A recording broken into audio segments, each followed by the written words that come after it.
que, como ya se ha dicho aquí, es importante visibilizar el psicoanálisis, sobre todo en esta facultad. Entonces,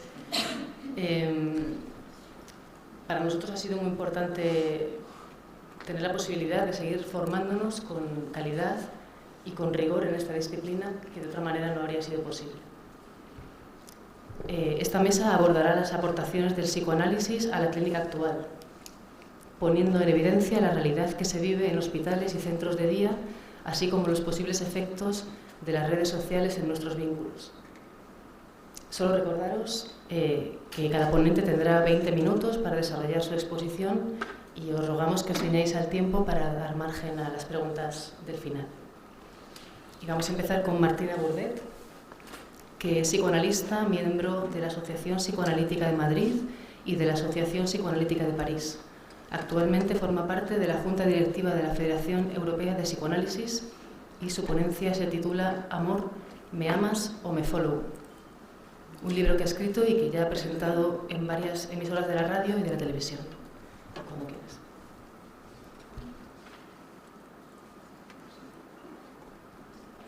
Hola, buenos días. Bueno, es un placer estar aquí, en este lugar donde es difícil estar. Y doy las gracias a los organizadores y muy particularmente a Marina Bueno, a quien debo mi presencia aquí. O sea, es un placer hablar de psicoanálisis fuera de otros lugares que no sean la universidad. Y al final, bueno, pues realmente es con mucho gusto que he venido a la universidad. ¿Mejor así? Vale, porque yo no me escucho. Entonces voy a hablar... ¿Cómo? No sé si se me oye o yo estoy cómoda así. ¿Va bien así? Yo voy a hablar efectivamente de amar, atravesado por arroba, del malestar amoroso en la cultura actual. Me amas o me follow, que es el subtítulo de ese libro que he publicado hace poquito, después del verano. Entonces, simplemente quiero recalcar que partimos de una base que el ser humano, queramos o no, tiene la herida de su desvalimiento al nacer y de su radical dependencia del otro y de saberse un ser mortal. Eso es la tela de fondo que viene a articularse con el tejido social, la revolución de Internet, que ya tiene 30 años, y su magnitud es ciertamente bien comparable al invento de la imprenta. Pero como todo descubrimiento poderoso, se tiene que saber utilizar si no se quiere arriesgar a terminar en un Hiroshima. El tsunami que supone la llegada de las nuevas tecnologías, fantásticas por otro lado, y de Internet, condensa varias revoluciones que atañan al acceso al saber, a la comunicación, a la información, a la temporalidad, a todas las áreas de nuestra vida y, por supuesto, también al amor. Era revolucionaria la nuestra, donde además lo iniciado por Internet se conjuga con la llamada cuarta revolución, que implica la acción conjunta en tiempo real del procesamiento de una magnitud inmensa de datos, llamada Big Data, por poderosos algoritmos. Vivimos en una infoesfera, como se la llama ahora, marcada pues por la cantidad y un nuevo orden temporal marcado por la inmediatez y el presentismo. A Big Data, ubicado a las antípodas del psicoanálisis. No le importa la diferencia individual, le importa lo que cae debajo de la sombra de la curva de Gauss, es decir, la mayoría, lo similar, lo igual, la masa, lo rentable o susceptible de serlo. Peligro de la uniformización de los deseos, o peligro incluso del exterminio de los deseos. Al psicoanalista le importa la diferencia, el individuo, la subjetividad enriquecedora, forzosamente diferente del otro. Pero hoy pareciera que el procesador de Google supiera mejor que cada uno de nosotros, a nivel estadístico, no solo qué tipo de libro nos gustaría leer, pero también qué tipo de pareja nos podría convenir mejor. La entrada en una sociedad digital, global y numérica implica verdaderos cambios paradigmáticos que nos sumergen y apenas nos dejan el tiempo de reflexionar en esta era donde impera lo nuevo por doquier. Una novedad viene a sorprendernos de nuevo cuando apenas intentábamos procesar lo ocurrido. La velocidad es brutal, los cambios brutales no nos da tiempo a pensar. Bueno, eso realmente es lo que psicoanálisis por exceso de estímulo desde el inicio, desde las primeras teorizaciones desde Freud ha llamado un ambiente completamente traumático. Las nuevas tecnologías a nuestro alcance nos permiten desafiar la noción de límite. El desafiar el límite es venerado. Sí. Por lo tanto, habrá que poner a trabajar el concepto de límite. Hoy tenemos patología límite que parece ser está aumentando y una retroalimentación, creo, entre la utilización mala de las nuevas tecnologías y la patología límite, y por otro lado una sociedad que alienta al no límite. Estamos invitados a reflexionar sobre esta retroalimentación, porque, por ejemplo, en el nivel de las relaciones amorosas es clic y millones de hombres y mujeres surgen debajo del dedo, alentando la omnipotencia, la falta de límite, taponando los duelos, dando la sensación de que siempre algo mejor está por encontrar, de que no hace falta sufrir, que muerto el perro o muerto el novio, ya hay otro. No hay otro, hay 10 millones. Entonces la noción de límite está hoy en día es tema de reflexión. Este sería el nido social de mi reflexión. El título de mi presentación, Me amas, escrito con @ o me follow, me sigues, tiene como hipótesis que Eros agoniza, Eros como amor a un otro diferente, mientras el amor a sí mismo, narcisista, se yergue victorioso. Por supuesto que en la noción de amor, los que sabemos, bueno, desde siempre en psicoanálisis hace falta un mínimo de narcisismo sano, pero hay un narcisismo mortífero que es el del que hablo aquí. Cuando un narciso se yergue victorioso, es decir, cuando Narciso, como en la mitología, se ha muerto por caer enamorado de una imagen, en su lugar surge una flor, es decir, algo que se ha ido alejando del orden de lo humano. Ya no es humana la flor. Entonces, el sujeto, como el objeto, en este nuevo mundo, podrían estar amenazados de convertirse en un data, algo cuantificable. El peligro es enorme, bien superior a la actual preocupación por la protección de datos. Estamos en la era del hiper, de la cantidad en cantidad. Hipercapitalismo, Lipovetsky definiendo un capitalismo salvaje, hipermercado, hiperhistoria, Floridi, hiperexcitación, niños hiperactivos, hipersexualidad, es la era del exceso, del hiper, de lo traumático a gogo, de un pulsional que contesta todo límite por definición.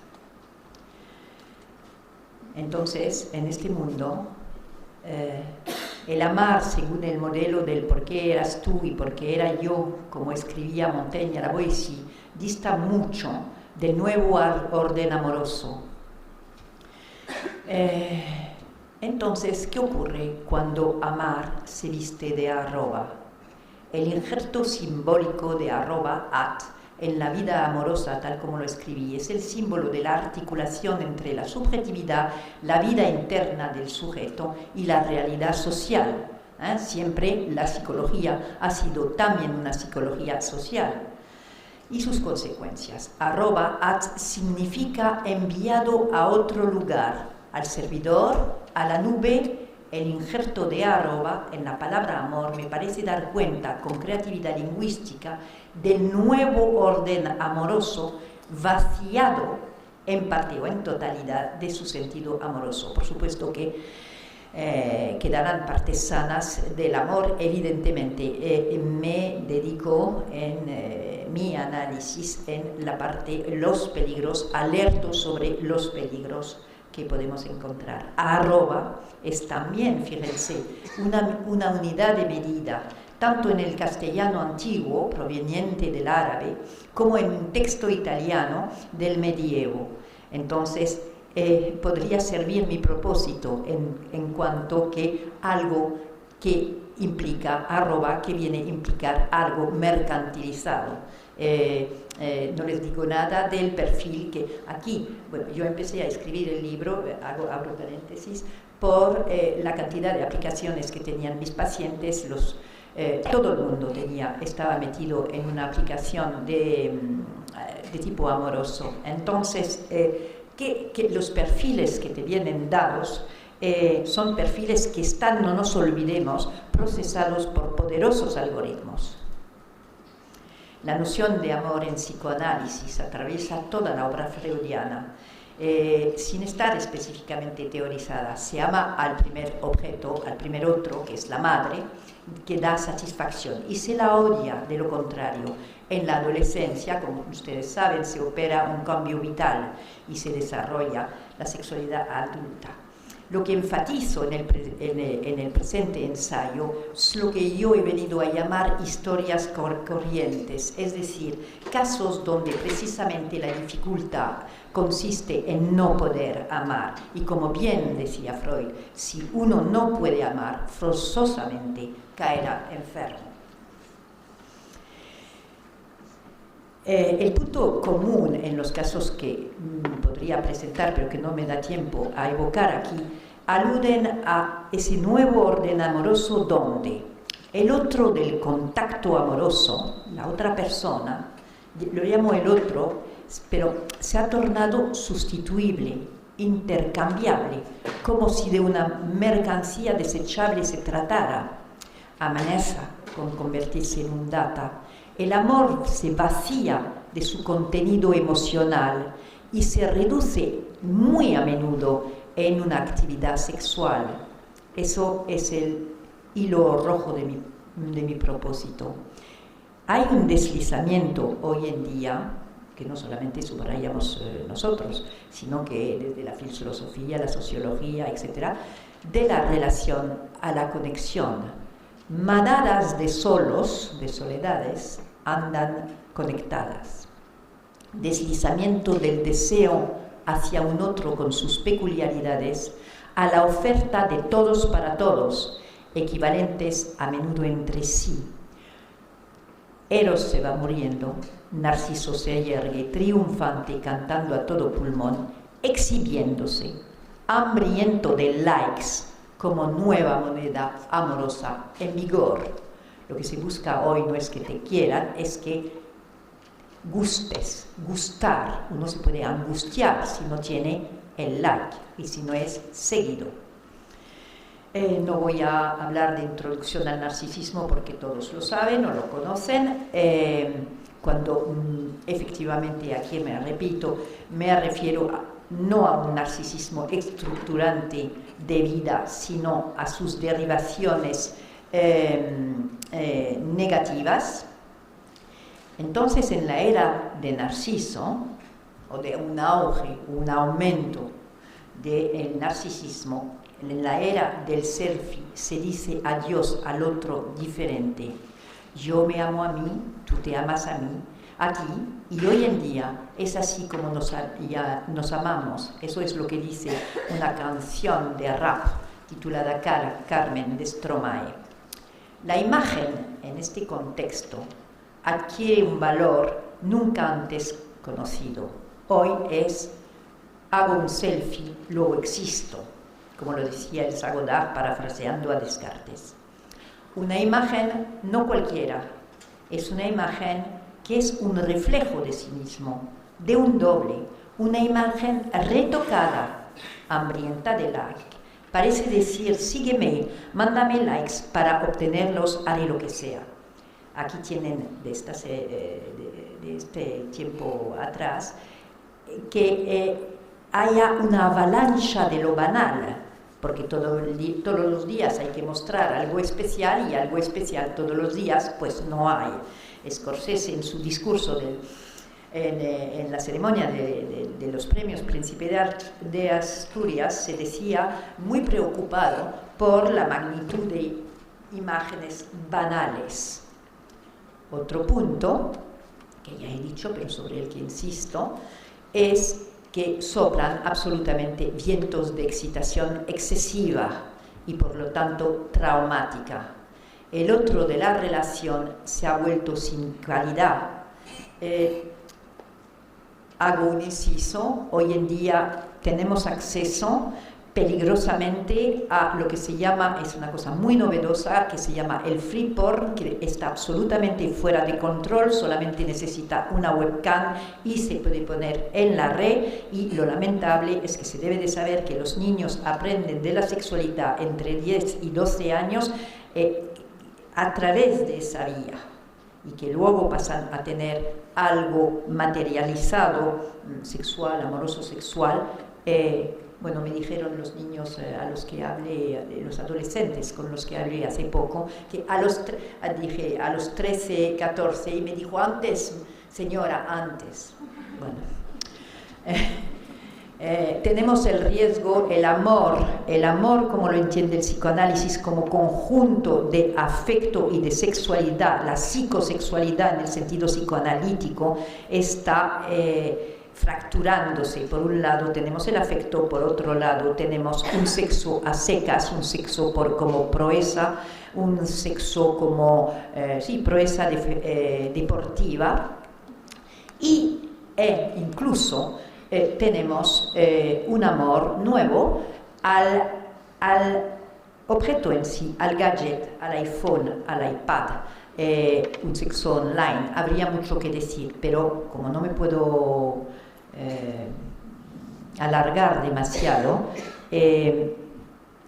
simplemente les señalo la película Hair, donde el protagonista se enamora de un sistema operativo. Hoy en día también puedo señalar que existen prostíbulos de robots con piel de silicona. Hay uno en Madrid y otro en Berlín que favorecen las fantasías de ciertos hombres. Los tiempos actuales parecen enfatizar, o creo que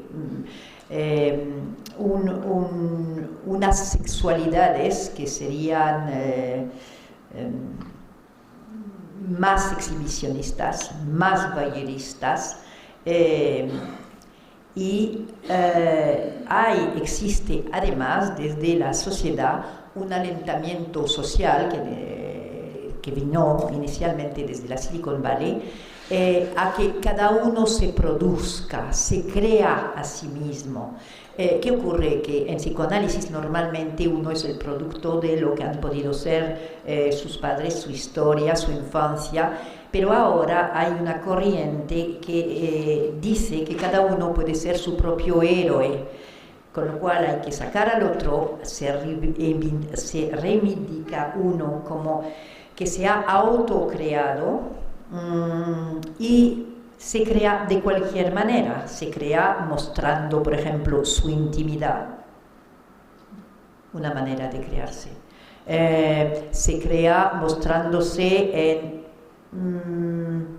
Por ejemplo, la serie, o sea, las series de televisivas tipo Telecinco, lo que hay en Telecinco, tipo en Estados Unidos, los de las Kardashian, bueno, pues lo que te hace famoso hoy en día es mostrar tu trasero y tener 50 millones de dólares, o 5 millones de dólares, no sé cuánto era.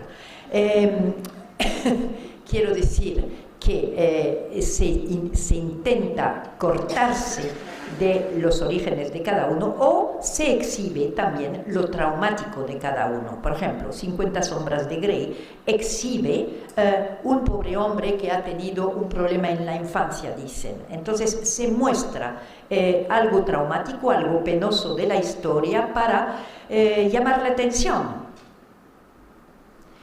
El hombre, por otro lado, eso sería otro punto, quiere ser súper ideal. Hoy soplan otros valores. Hay que ser guapo eternamente, eternos, por supuesto. Hay que ser feliz todos los días. ¿Me avisas cuando me falten 5 minutos? Muchas gracias. Están dos.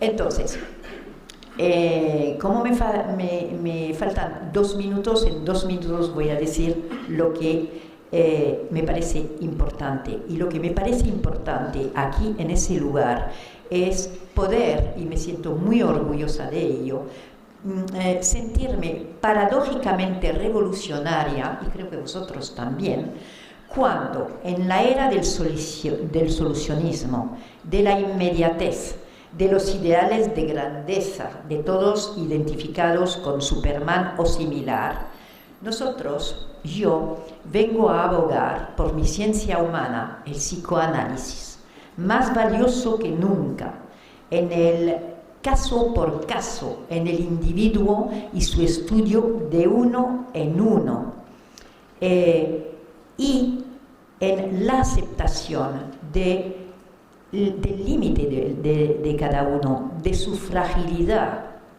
y realmente a colocar las cosas como que tenemos que estar en concordancia con nuestra condición de seres mortales, vulnerables, marcados por el sello del desvalimiento. Hay una cosa que habría que poder inventar, digo un poco con sorna, con tono de broma, sería que habría que poner una app, una aplicación para volver a poder aprender a sufrir, una noción de sacrificio y de sufrimiento necesario a la vida. El masoquismo de vida es necesario para tener una carrera en 5 años, hay que sacrificarse, para hacerse adulto hay que sacrificarse, no se puede ser felices a todas horas, el sufrimiento en dosis aceptables es necesario y estructurante. Y ya. Gracias.